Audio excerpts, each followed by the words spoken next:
espíritu de guerra. ¿Cómo puedo tener un espíritu de guerra? ¿Cómo puedo tener una mentalidad de guerra? Si nuestro sueño es proyectarnos, ser una iglesia con un gran número de almas y poder ser forjadores de hombres y mujeres de un gran liderazgo, de levantar una generación, hermano, una generación victoriosa, una generación, hermano, de éxito sobre la tierra, es importantísimo que nosotros tengamos un espíritu de guerra, tener una mentalidad de guerra. Es decir, que nada podrá apartarte del amor del Señor. Los ataques vendrán, las luchas vendrán, pero nada podrá separarte de la visión. Nadie podrá separarte de los propósitos por los cuales fuiste llamado. Y mucha gente se aleja. Dios le indica sus propósitos y se aparta porque hace falta entender que es necesario, que es urgente tener un espíritu de guerra. Dale un aplauso al Señor. Vamos a meditar en el Salmo 91 y va a ser uno de los versículos principales de esta enseñanza. Salmo 91. Mucha gente se sabe este versículo de memoria, pero no es suficiente si nosotros realmente no tenemos la experiencia de vivir efectivamente dentro de esa cobertura especial, dentro de esa cobertura espiritual. Dice así la Biblia de la siguiente manera: el nombre maravilloso de Jesús. Dice: el que habita el abrigo del Altísimo morará bajo la sombra del Omnipotente. El que vive bajo la sombra del Omnipotente, dice que vive. El que habita bajo el abrigo del Altísimo morará. El que habita bajo el abrigo del Altísimo morará bajo la sombra del Omnipotente. El hombre de Dios, la mujer de Dios, que tomó la decisión de buscar a Dios, de trabajar en el reino de Dios, es el momento en que entendió su llamado, desde el momento en que entendió que solamente en Cristo está la vida, está la victoria, que solamente en Cristo puede disfrutar de las grandes bendiciones, tiene que habitar, es decir, tiene que vivir. Amén. Tiene que vivir en la obediencia, tiene que vivir para tomar los recursos de poder para poder caminar en esta vida en victoria, en éxito y poder obtener, hermano, las grandes bendiciones que Dios tiene para nosotros. Por ejemplo, si en la iglesia tenemos 200 obreros que viven bajo el abrigo del Altísimo, tendrán siempre una mentalidad de guerra, un espíritu de guerra.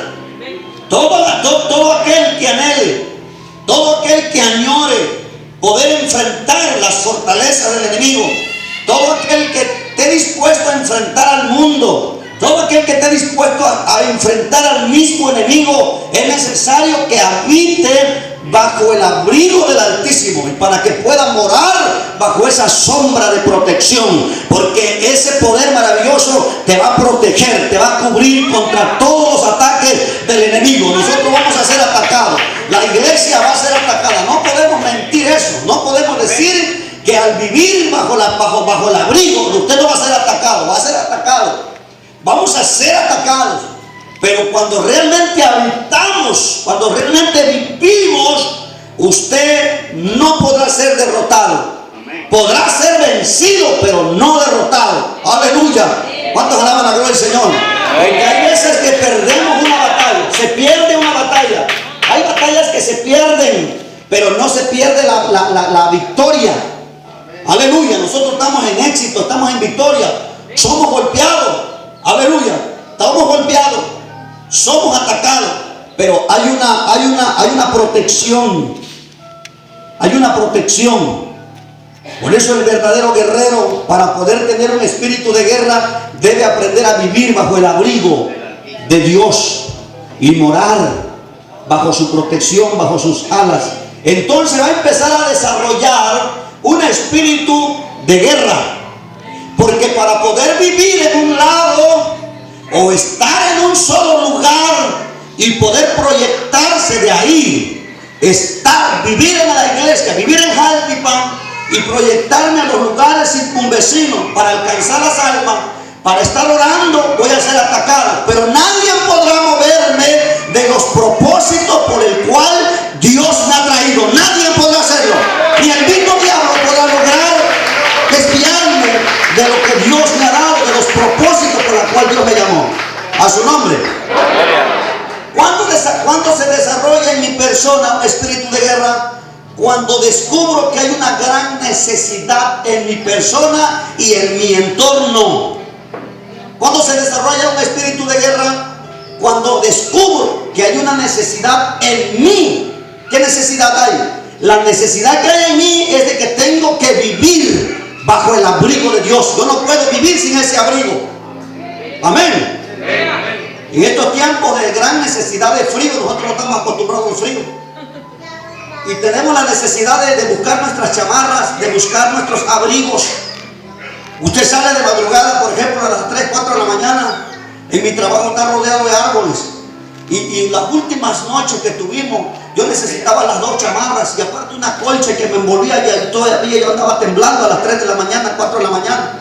Entonces tenía yo la necesidad de estar. Yo descubría una necesidad y solamente mis abrigos me daban calor. Entonces, ¿cuándo se desarrolla el espíritu de guerra? Cuando yo doy cuenta que tengo una necesidad. Y mi necesidad más grande es que sigo siendo un paciente y que necesito estar bajo el abrigo de Dios, bajo la protección de Dios. Yo no puedo valerme por sí mismo. Hay un gran problema en las personas. Hay un gran problema en los líderes. Hay un gran problema en los pastores. Hay un gran problema en la gente. Hay un gran problema en los músicos.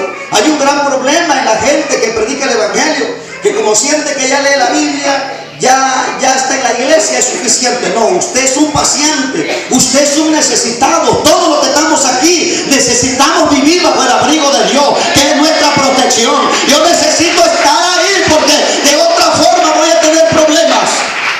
A su nombre.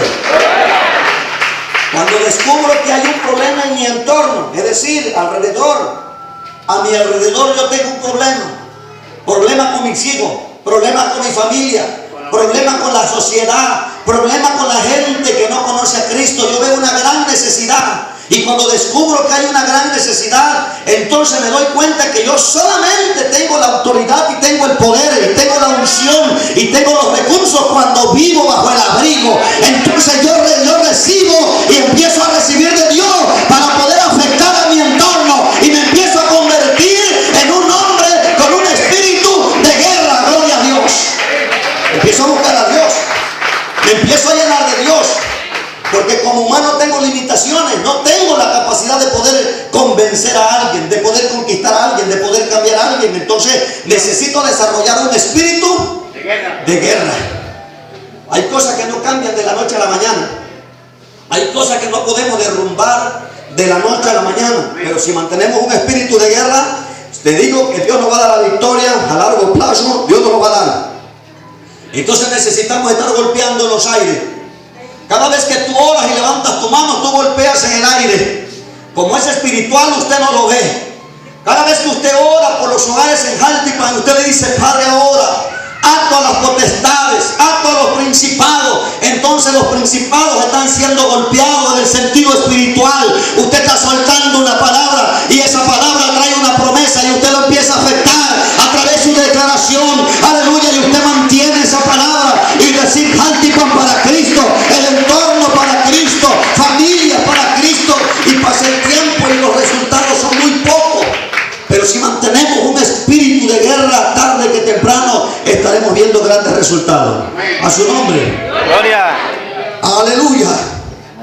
Yo quiero que busquemos Jueces capítulo 4, 6 y 7. unos versículos que leímos la semana pasada, pero tiene mucho que ver con lo que vamos a ver más adelante. Jueces capítulo 6, perdón, Jueces 4, Jueces capítulo 4, verso 15 y verso 16. Dice la palabra de la siguiente manera. ¿Ya estamos ahí? Y Jehová quebrantó a Sísara, todos sus carros, todo su ejército, a filo de espada, delante de Barac. Y Sísara descendió del carro y huyó a pie, mas Barac siguió los carros y el ejército hasta Aroset Goim, y todo el ejército de Siquén, de Sísara cayó a filo de espada hasta no quedar ni uno. Y Sísara huyó a pie a la tienda de Jael, mujer de Aber-Seneo, porque había paz entre Jabín, rey de Azor, y la casa de Eter-Seneo. Y saliendo Jael a recibir a Sísara, le dijo: ven, señor mío, ven a mí y no tengas temor. Y él vino a ella a la tienda, y ella le cubrió con una manta. Y él le dijo: te ruego que me des de beber un poco de agua, pues tengo sed. Y ella abrió un odre de leche y le dio de beber y le volvió a cubrir. Y él le dijo: estate a la puerta de la tienda, y si alguien viniera y le preguntare diciendo: ¿hay aquí alguno?, tú responderás que no. Pero Jael, mujer de Aber, tomó una estaca de la tienda, y poniendo un mazo en su mano, se le acercó calladamente y le metió la estaca por la sien y le enclavó en la tierra, pues él estaba cargado de sueño y cansado, y así murió. Y siguiendo Barac a Sísara, Jael salió a recibirlo y le dijo: ven, y te mostraré al varón que tú buscas. Y él entró donde ella estaba, y he aquí que Sísara yacía muerto con la estaca por la sien. Así abatió Dios aquel día a Jabín, rey de Canaán, delante de los hijos de Israel. Y la mano de los hijos de Israel fue endureciéndose más y más contra Jabín, rey de Canaán, hasta que lo destruyó completamente. Fíjese, en ese tiempo había una mujer que fungía como juez, se llamaba Débora. Y esta mujer era una mujer que se inspiró de parte de Dios, y ella se le incrustó en su vida un espíritu de guerra. Ahora, ¿cómo puede desatarse en mi vida un espíritu de guerra? Se desata cuando me doy cuenta que en mi vida personal hay una opresión, y en la vida de la gente hay una opresión. La gente es oprimida económicamente. Israel por muchos años era oprimido por el enemigo. La opresión económica. Jabín, que representa al enemigo, al malo, había tomado posesión de Israel y estaba conduciendo a la nación a través de la opresión. El diablo es tremendamente capaz de poner opresión en la vida del hombre y de la mujer. La Biblia nos dice en el libro de Lucas capítulo 11 verso 24, dice: cuando el espíritu inmundo sale del hombre, se va por lugares secos, pero dice que pronto, no tardando, intenta nuevamente regresar. Es decir, que regresa para oprimirlo. La opresión es un espíritu contrario. Cuando tú estás sufriendo en tu economía y sientes que tu economía es algo tremendo, viene una opresión. Si una mujer se dedicaba a la prostitución muchos años atrás, y de repente le viene una opresión económica, el diablo va a tratar de que ella regrese a la esclavitud a través de la opresión. ¿Qué se requiere para que esta mujer no pueda ser vencida?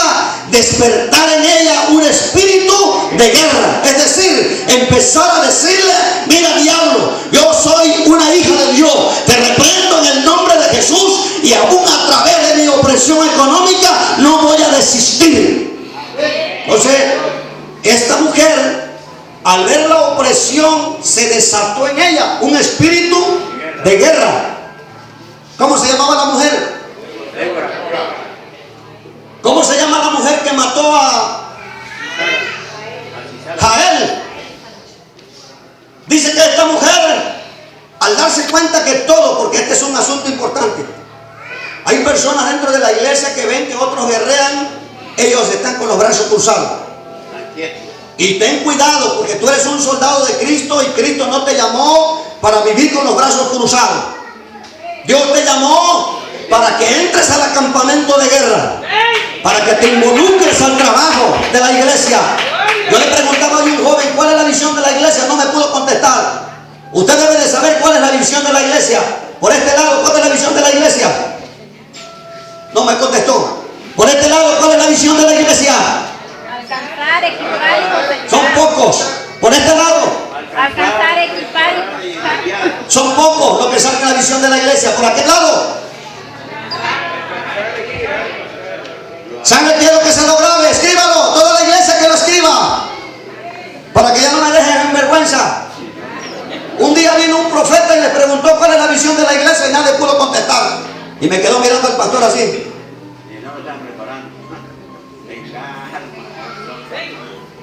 Acuérdate que tienes un capitán. Aleluya. ¿Cuál es la visión de la iglesia? Aleluya.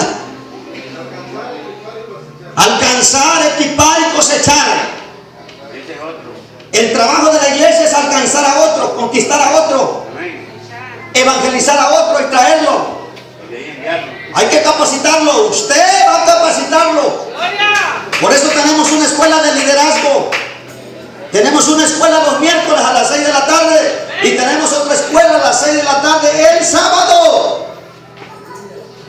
¿A qué hora es la escuela? 6 de la tarde el sábado. 17 y 18 de abril va a venir un hombre que tiene 4 universidades en Estados Unidos. Y cada estudiante, después de un año, va a venir a hacer un examen global. Y yo le voy a decir: tengo 40 estudiantes. Y le va a aplicar un examen a usted. Y si usted no aplica, no pasa el examen, usted no va a poder recibir su diploma.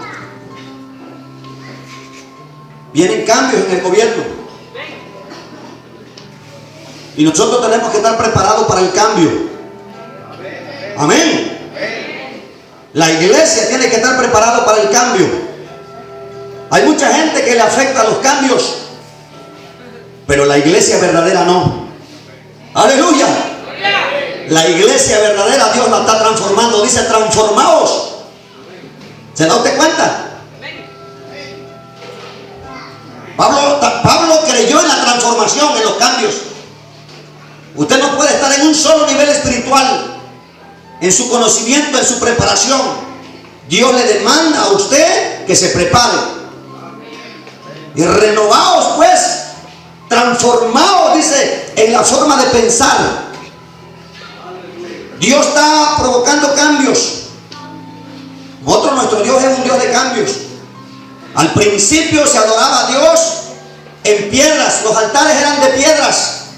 Oye bien, posteriormente se hizo los altares de bronce en el tabernáculo. Aleluya. ¿Sí me está entendiendo? Dios le pedía que hicieran altares de piedra en las montañas. Luego le dijo: levanta un altar de bronce. Alaba. ¿Cuánto alaba la gloria de Dios? Dios le dijo: hágame un templo. Amén. Y ahí quiero que me adoren. Dios es un Dios de cambios. Ahora el templo es su vida, es su corazón. Dios es un Dios de cambio. Dios va haciendo, va transformando. Hay cambios.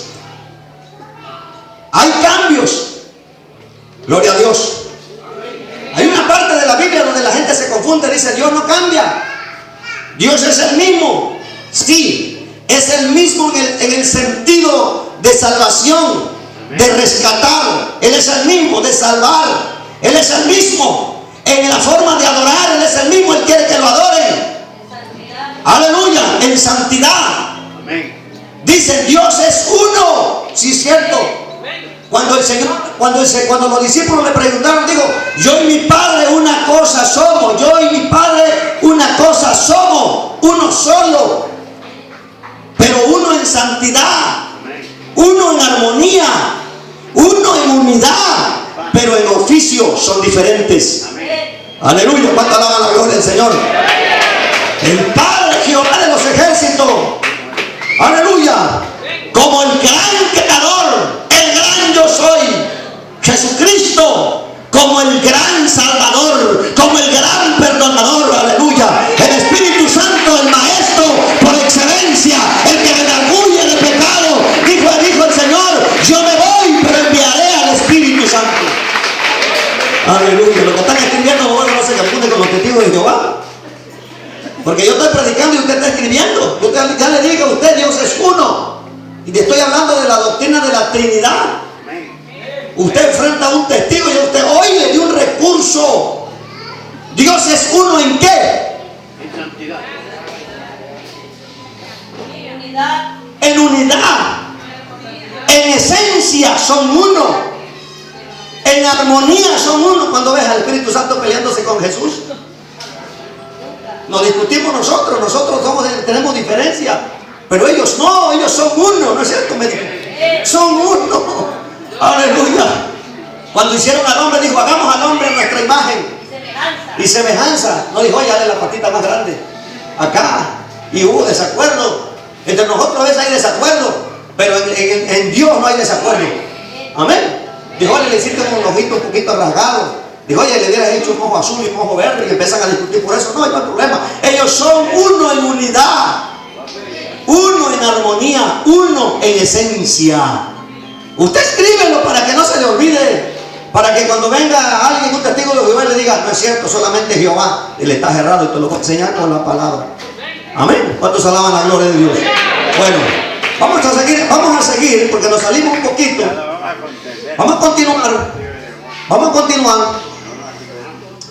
Dice la Biblia en el libro de Jueces. El libro de Jueces, capítulo 4, 6 y 7. Jueces 4, 6 y 7. Dice así, reza de la siguiente manera. Y ella envió a llamar a Balac, hijo de Abinoam, de Cedes, de Nectalí, le dijo, no te ha mandado Jehová Dios de Israel diciendo, ve, junta a tu gente en el monte de Tabor y toma contigo 10,000 hombres de la tribu de Nectalí y de la tribu de Zabulón, y yo traeré hacia ti al arroyo de Sisón a Sisa, capitán del ejército de Javín, con sus carros y su ejército, y lo entregaré en tus manos. ¿Cuándo se desata un espíritu de guerra en el hombre? Cuando se descubre que hay una opresión. Cuando tú te das cuenta y tú dices, ya no quiero orar, ya no quiero ayunar, ya no quiero asistir a la iglesia, hay una opresión. Cuando tú ya no tienes fuerza para predicar el evangelio. Un día me dijo un muchacho, ¿qué voy a predicar? Ya me acabé toda la Biblia, ya no tengo que predicar. Hay un problema. Porque nos pasamos toda nuestra vida predicando y la Biblia nunca se acaba, es extensa, es profunda, como el mar. Amén. Usted le busca y más la encuentra. Y le busca y más la encuentra. Así que te mueres, te acaba 100 años y tú puedes, y nunca se acaba, nunca terminas de predicar. Entonces, cuando se desata en mi vida un espíritu de guerra, cuando descubro la opresión, diablo te oprime económicamente, te oprime emocionalmente. Somos oprimidos emocionalmente a veces. Amén, por los daños. las cosas que Satanás nos tira cada día. Entonces sentimos el daño. Entonces debes desatar un espíritu de guerra en tu vida, no dejarte vencer. Y cuando en tu vida hay un espíritu de guerra, no te dejas vencer. Inmediatamente te sacudes y dices: ay, diablo, voy contigo. Cuídate, porque mañana voy a echarle un ayunón. Cuídate esta semana, porque vas a llevar duro. Amén. Cuando ves que el marido anda jarioso y bufa como el búfalo y hasta espuma echa, dices: esta semana vas a llevar diablo. Amén. Vamos a ver qué tiene. Entonces descubres que hay una opresión, y la única arma que tú tienes es las armas espirituales para poder vencerlo. A su nombre. ¿Cuándo se desata un espíritu de guerra? Cuando depositamos toda nuestra confianza en las manos del Dios Todopoderoso. ¿Cuándo? Cuando depositamos toda la confianza en el Dios Todopoderoso. Entonces, cuando nosotros confiamos en Él, yo me voy a lanzar a la guerra, y el que me da la fuerza es Dios. Yo me voy a lanzar a la guerra, a abrirle la guerra al diablo, a descargarle la guerra al diablo, pero el que me va a dar la fuerza es Dios. El que me va a dar la fortaleza es Dios. Entonces ahí comienza. Dios empieza a desatar en ti un espíritu de guerra. Dios quiere hombres y mujeres de guerra en la iglesia, que no se rajen, como decía aquella canción, que no se rajan por cualquier cosa, que están listas y dispuestas para enfrentar al diablo. Porque el diablo se nos levanta y nos ataca y hace tantas cosas, pero cuando se levanta dice: ay, yo sé cómo te voy a vencer. Entonces sale huyendo, sale derrotado. No nos puede vencer. ¿Cuántos alaban la gloria de Dios?